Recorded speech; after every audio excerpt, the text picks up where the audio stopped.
Sementara itu, Saudara, Komandan Korem 011 Lilawangsa Kolonel Infantri Sumiranting Baskoro meninjau pembangunan yang dilaksanakan Satgas TMMD di Desa Alualimeng, Kecamatan Jempa, Kabupaten Biren.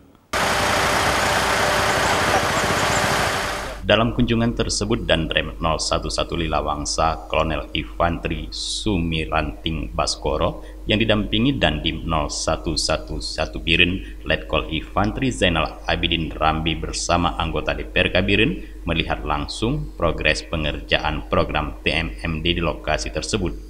Pembangunan mulai dari peningkatan jalan sepanjang 10 km yang melewati 3 desa, di antaranya Desa Alualimeng, Monjambia, dan Desa Cotmego, Kecamatan Jempa, Kabupaten Biren.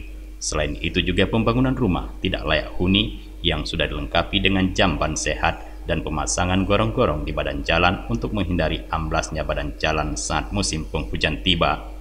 Danrem 011 Lilawangsa Kolonel Infantri Sumiranting Baskoro mengatakan pembangunan rumah tidak layak huni dan peningkatan jalan ini dapat selesai sesuai dengan jadwal yang telah ditentukan. Dengan pembangunan ini diharapkan juga dapat membantu perekonomian warga saat ini.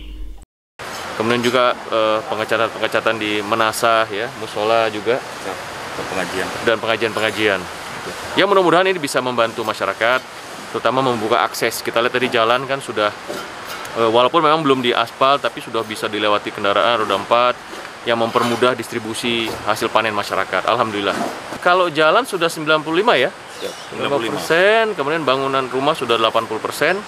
Ya, mudah-mudahan tanggal 31 Maret sudah bisa kita selesai 100% dan kita serahkan kepada pemerintah kabupaten dan pemilik rumah tentunya nanti.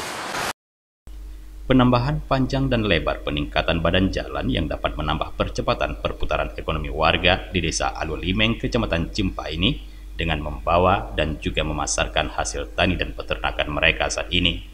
Sejumlah pembangunan fisik lainnya juga terus diburu pengerjaan oleh prajurit Kodim 011 Biren yang tergabung dalam Satgas TMMD. Dari Biren, Tim Liputan Aceh TV melaporkan.